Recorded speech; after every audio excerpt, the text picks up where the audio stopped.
சில பேர் வந்துட்டு மோட்டிவேட் பண்ணுறேன் அப்படின்னு சொல்லிட்டு ஓன்னு பேசி கொஞ்சம் மொக்க போடுவாங்க. பட் நமக்கு தேவை ஒரு ஒரு ஸ்ட்ரீட் டாக். இந்த மாதிரி ஒரு ஸ்ட்ரீட் டாக் வந்து எங்கே கிடச்சிது? 5am Clubன்னு ஒரு புக்கை நான் இப்போ படிச்சுட்ருக்கேன். ஆண்டர்ப்ரனர் இருக்காங்க. அவங்க வந்து ஒரு ரொம்ப சக்ஸஸ்ஃபுல்லான ஒரு லேடி ஆண்டர்ப்ரனர். ஆனால் அவங்களோட இன்வெஸ்டர்ஸே அவங்க முதுகில் குத்த ட்ரை பண்ணுறாங்க. ஸோ அவங்க ஒரு லாஸ்ட் ரிசார்ட்டாக என்ன பண்ணுறாங்க அப்படின்னா ஒரு லைஃப் கோச் கிட்ட போகிறாங்க. ஸோ அந்த மாஸ்டர் கிளாஸோட இனிஷியல் இன்ட்ரொடக்ஷனை தான் தமிழில் சம்மரைஸ் பண்ண போகிறேன். லைஃப்பில் டஃப் டைம் அனுபவிக்கிறது வந்து ரொம்ப காமனான ஒரு விஷயம் தான். எல்லாருக்குமே வந்து அந்த அனுபவங்கள் இருக்கும். ஸோ இந்த மாதிரி ஒரு டஃப் டைமில் நமக்கு என்ன தேவைப்படுது அப்படின்னா, சில பேர் வந்துட்டு பயங்கரமாக உன்னை மோட்டிவேட் பண்ணுறேன் அப்படின்னு சொல்லிட்டு வந்து ஓன்னு பேசி கொஞ்சம் மொக்க போடுவாங்க. பட் இன்னும் சில பேர் என்ன சொல்லுவாங்க, நீ சொல்கிற பிரச்சனை எல்லாமே கரெக்டு தான் அப்படின்னு சொல்லிட்டு எல்லாத்துக்கும் கொட்டுவாங்க. ஸோ இது ரெண்டுமே வந்து உனக்கு ஹெல்ப்ஃபுல்லான ஒரு ஃபீட்பேக் கிடையாது. ஏன்னா அவங்க ரொம்ப மோட்டிவேட் பண்ணுறாங்க அப்படின்னா நமக்கு அந்த சுச்சுவேஷனில் அதை எடுத்துக்கிற நிலைமையிலேயே இருக்க மாட்டோம். இல்லை நீ வந்து சொல்கிறது எல்லாமே ரைட்டு ஆமாம் அப்படின்னு சொன்னாங்கன்னா நம்மளோட பிரச்சனைகள்லாம் இன்னும் பெருசாகவே தெரியும். ஸோ நமக்கு என்ன தேவை? ஆக்சுவலாக நமக்கு தேவை ஒரு ஒரு ஸ்ட்ரீட் டாக். இது வந்து ஒரு மேன் டு மேன் டாக் அப்படின்னு சொல்லுவாங்க தெரியுமா? அந்த மாதிரி வந்துட்டு உன்னோட இந்த கேரக்டரிஸ்டிக்ஸ்னால தான் இது நடக்குது, இல்லைனா உன்னோட அப்ரோச் இந்த மாதிரி இருந்ததுனால தான் இருக்குது அப்படின்னு சொல்லிட்டு ஒரு அன்இமோஷ்னலான ஒரு feedback. And at the same time நீ அண்டர்கோ பண்ணுறத வந்துட்டு நான் டிஸ்கவுண்ட் பண்ணல அப்படிங்கிற ஒரு பாசிட்டிவான ரீஎன்ஃபோர்ஸ்மெண்ட்.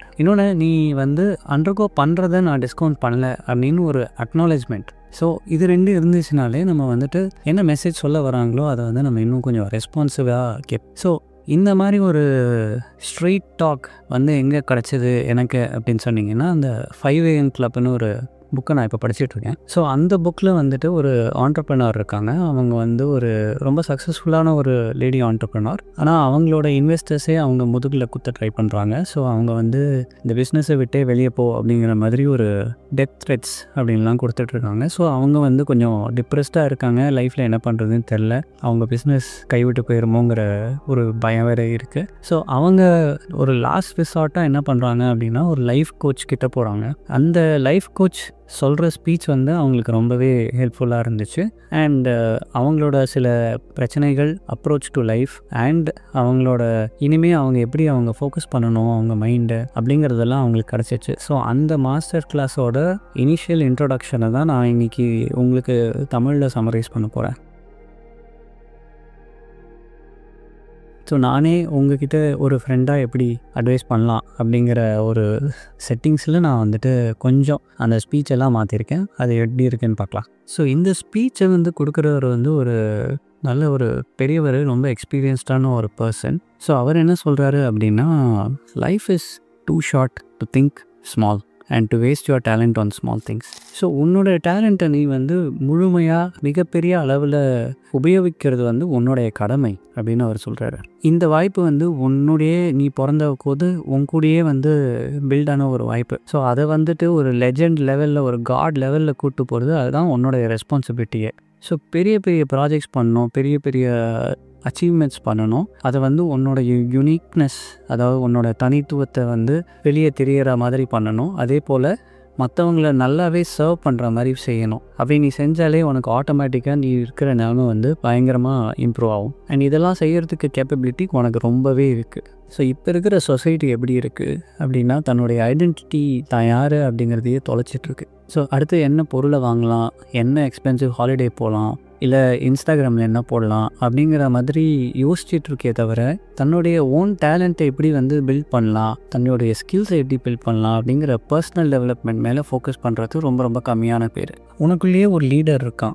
அந்த லீடர் வந்துட்டு உங்ககிட்ட கேட்குறான், ஏன் டிமாண்ட் பண்ணுறான், இந்த மாதிரி நீ வந்து ஒரு சைபர் ஜாம்பி மாதிரி உன் மொபைல் ஃபோனையே பார்த்துட்ருக்க, நீ வந்துட்டு எப்போ பார்த்தாலும் மற்றவங்க என்ன யோசிப்பாங்க என்னை பற்றி அப்படின்னு யோசிச்சுட்ருக்க. பட் உனக்கு வந்து இந்த உலகத்தில் பெரிய பேர் வரணும், புகழ் வரணும் அப்படின்னு நீ நினச்சனா அதுக்கு பெஸ்ட் வழி உன்னுடைய தனித்துவம், அதாவது உன்னுடைய யூனிக்னஸ் அண்ட் உன்னுடைய ஃபோக்கஸ், உன்னுடைய செல்ஃப் டெவலப்மெண்ட், இதெல்லாம் வச்சு நீ ஏதாவது பிரம்மாண்டமாக பண்ணணும். ப்ளஸ் அதோட கீ என்ன அப்படின்னா, மற்றவங்களுக்கு அது வந்து ரொம்ப உபயோகமாக இருக்கணும். ஏன் அப்படின்னா, இந்த உலகத்தில் இருக்கிற எல்லா கிரேட் பீப்புளும் மற்றவங்களுக்காக சேவை செஞ்சவங்க தான். ஸோ உன்னால் அப்படி செய்ய முடியும் அப்படின்னா ஆட்டோமேட்டிக்காக நீ தேடுற அந்த ரெஸ்பெக்ட், உனக்கு வேண்டிய அந்த சக்ஸஸ், இதெல்லாம் உனக்கு தாண்டி வரும். Success, money, everything is a by product of you serving others. அந்த பேச்சாளர் என்ன சொல்கிறாரு அப்படின்னா, நீ வந்து இதெல்லாம் செய்யணும் அப்படின்னா உன்னோட ப்ரைவேட் லைஃப்பையும் நீ வந்து ரொம்ப பார்த்துக்கணும் அப்படின்னு சொல்கிறாரு. உன்னுடைய கன்விக்ஷன்ஸ் என்ன, உன்னுடைய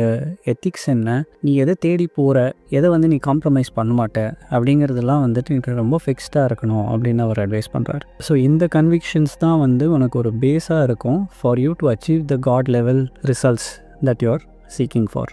ஸோ அந்த பேச்சாளர் என்ன சொல்கிறாரு, நம்ம வந்து இந்த வாழ்க்கையில் ஏன் வந்தோம், நம்ம வாழ்க்கையோட பர்பஸ் என்ன அப்படிங்கிறதெல்லாம் வந்து புரிஞ்சுக்கிறதுக்கு ஒரு இன்ஸ்டிங்க்ட் இருக்கு இல்லையா, அந்த இன்ஸ்டிங்க்ட் வந்து எல்லாருக்குமே இருக்குது. You just have to listen to it. So இப்போ நீ பார்த்த அப்படின்னா இந்த கார்ப்பரேட் லைஃப் ஒரு ரேட் ரேஸ், அதில் தான் நம்ம வந்து சிக்கிட்டு இருக்கோம். டெய்லி வேலைக்கு போகிறோம், அதே வேலையை தான் திருப்பி திருப்பி செய்கிறோம். இல்லை கார்ப்பரேட் டெக்கரம் அப்படின்னு சொல்லுவாங்க. அதாவது இந்த செட் ஆஃப் ரூல்ஸை வந்து நீ செஞ்சால் தான் நீ வந்து ஒரு சொஃபிஸ்டிகேட்டட் பாஷ் ஜென்டில்மேன் அப்படிங்கிற மாதிரிலாம் வந்து சில ரூல்ஸ்லாம் இருக்குது. அது கட்டுப்படி இருக்கும்.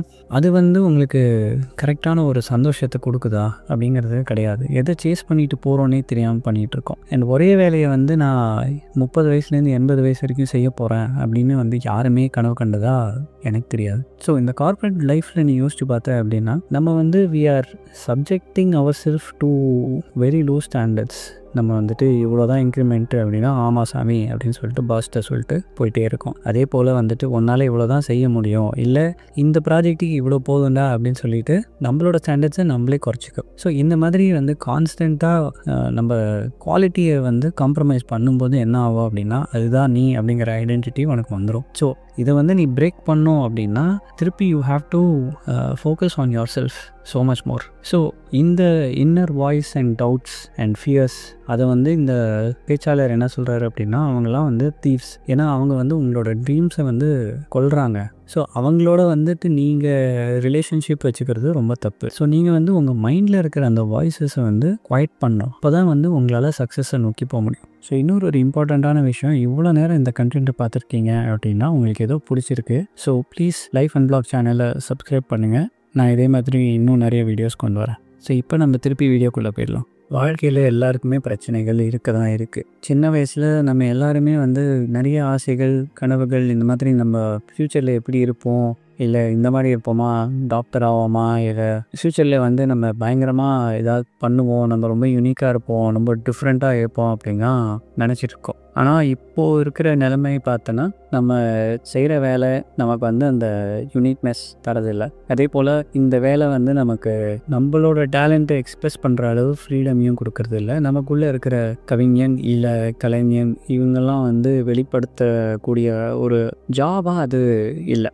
ஸோ அப்படி இருக்கிற ஜாப் வந்துட்டு உங்களோட ஜஸ்ட் ஃபார் லைஃபையே வந்து காலி பண்ணிடலாம். அதாவது வந்துட்டு எனக்கு வாழ்க்கையோட மீனிங்கே என்னன்னு தெரியாமல் நிறைய பேர் வந்துட்டு ஒரு அப்படியே ஒரு எந்திரம் மாதிரி போயிட்டுருக்கோம். ஆனால் இதில் நீ யோசிச்சு பார்த்த அப்படின்னா இதோட ரீசன் வந்து நமக்கு வி டோன்ட் நோ, எதுக்கு பின்னாடி போகிறோம் அப்படின்னு தெரியாது. ஸோ அந்த அடுத்த கார் வாங்கணும், வீடு வாங்கணும், இல்லை நம்ம லைஃப் அப்கிரேட் பண்ணணும் அப்படின்னு சொல்லிட்டு நமக்கு வந்து பொருட்கள் மேலே இருக்கிற அந்த மோகத்தினால, இல்லை மற்றவங்க இதை செய்கிறாங்க அப்படிங்கிற பியர் ப்ரெஷர்னால நம்ம வந்து நம்மளோட பர்சனல் மாஸ்டரி லெவல்ஸ் எல்லாம் வந்துட்டு அச்சீவ் பண்ணோம் அப்படிங்கிறது நம்ம ப்ரையாரிட்டிஸ்லேயே கிடையாது. ஆனால் நம்ம சில பேரை பார்த்துருப்போம், அவங்க வந்து லைஃப்பில் வந்துட்டு பயங்கர அச்சீவ்மெண்ட்ஸ் பண்ணியிருப்பாங்க.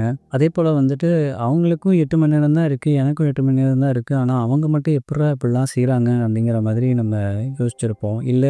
இல்லை இவங்களாம் வந்து ஆக்சுவலாக இந்த உலகத்துலேருந்து தான் வந்திருக்காங்களா, இல்லை வேறு உலகத்துலேருந்து வந்து நம்மளை வந்து பொறாமப்பட வைக்கிற அளவுக்கு இவ்வளோ சாதனைகளை செய்கிறாங்களே, அவங்களாம் யார் அப்படின்னு நம்ம வந்து நிறையவே நினச்சிருக்கோம். ஸோ இதுலேயும் ஒரு பெரிய பிரச்சனை என்ன அப்படின்னா, நம்மளோட சொசைட்டி அண்ட் நம்மளோட டீச்சிங் வந்துட்டு மாஸ்டர்ஸ் அப்படிங்கிறது வந்து ஒரு பெரிய விஷயம், அதை வந்து நம்மளால் அச்சீவ் பண்ணவே முடியாது அப்படிங்கிற லெவலுக்கு சொல்லி கொடுத்துருக்கு. ஸோ அந்த திங்கிங்லேயே நம்ம வளர்ந்து வந்தோம் அப்படின்னா நம்மளோட ப்ரெசன்ட் கண்டிஷன் வந்து ரொம்ப ஆவரேஜாக தானே இருக்கும். நம்மள சில பேர் வந்துட்டு சக்ஸஸை வந்து அனுபவிச்சிருக்கலாம் முன்னாடியே, அதுவே நமக்கு ஒரு ரெஸ்ட்ரிக்டிங் ஃபேக்டராக கூட இருக்கலாம். எப்படி அப்படின்னா வந்து அந்த லெவல் ஆஃப் சக்ஸஸை நான் எப்படி திருப்பி பண்ணுறது அப்படிங்கிற ஒரு பயமோட அது வந்துட்டு உங்களை ஒன்றுமே பண்ண முடியாத ஒரு இன்ஆக்டிவ் ஸ்டேட்டில் கொண்டு போயிடும். ஸோ அந்த மாதிரி நிலைமையிலையும் நிறைய பேர் இருக்காங்க, இந்த இன்ஆக்டிவிட்டி. ஸோ என்னோடய பர்சனல் எக்ஸ்பீரியன்ஸ், நான் வந்துட்டு ஒரு 15 வருஷம் முன்னாடி டெய்லி என்னால் ஒரு கதை எழுத முடியும் ஒரு நாளைக்கு. ஆனால் இப்போது அதை எழுத முடியுமா அப்படின்னு கேட்டேன்னா ஐ கான்ட் டூ இட். இதுக்கு ஏன் காரணம் அப்படின்னு கேட்டேன்னா அந்த டைமில் வந்துட்டு நான் ரொம்ப ஒரு ஹையில் இருந்தேன்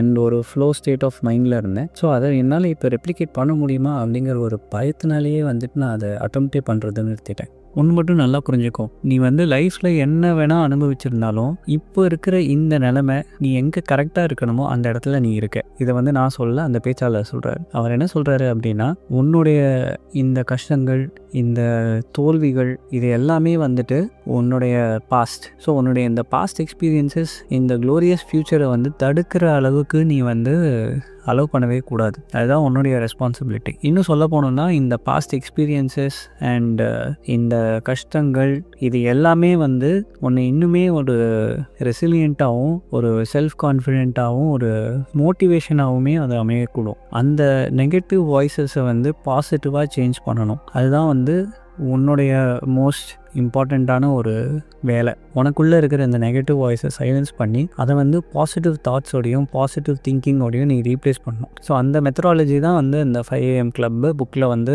ரொம்ப அருமையாக சொல்கிறாங்க. இந்த 5am கிளப்பை பற்றி நான் ஏற்கனவே ஒரு வீடியோ போட்டிருக்கேன். அந்த லிங்க் வந்து இந்த இடத்துல தெரியும். ஸோ அதை வந்து நீங்கள் செக் அவுட் பண்ணிக்கலாம். ஸோ இந்த 5am கிளப்பில் வந்து த 4 focuses ஆஃப் ஹிஸ்ட்ரி மேக்கர்ஸ் அப்படின்னு ஒரு சாப்டர் ஒன்று இருக்குது. அந்த சாப்டர் வந்து உங்களுக்கு ரொம்ப ரெலவெண்ட்டாக இருக்கும் அப்படின்னு நான் நம்புகிறேன். ஸோ அந்த 4 focuses வேணும்னா 4 focuses அப்படின்னு கமெண்ட்ஸில் சொல்லுங்கள். தேங்க்ஸ் ஃபார் வாட்சிங் லைஃப் அண்ட் பிளாக்.